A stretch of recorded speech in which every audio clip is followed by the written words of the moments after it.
Cinema தற்போதுதான் மெல்ல உலக அளவில் ரீச் ஆகி வருகின்றது. தங்கல், சுல்தான், பாகுபலி ஆகிய படங்கள் ரூபாய் 500 கோடிகளுக்கும் மேல் வசூல் செய்து வர்த்தகத்தை பெரிதாக்கியுள்ளது.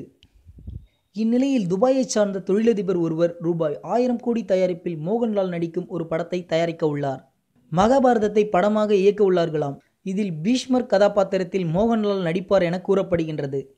மேலும் இந்தியாவில் உள்ள பல முன்னணி நட்சத்திரங்கள் இப்படத்தில் நடிக்க அடுத்த வருடம் படப்பிடிப்பு தொடங்க உள்ளது. இப்படம் 2020ஆம் ஆண்டு திரைக்கு வரும் என அறிவித்துள்ளனர். இவை 5 மொழிகளில் தயாராக உள்ளதாம். இந்த வீடியோஸ் பிடிச்சிருந்தால் லைக்ஸ் பண்ணுங்க. உங்களோட கருத்துக்களையும் கேள்விகளையும் கமெண்ட்ல போஸ்ட் பண்ணுங்க.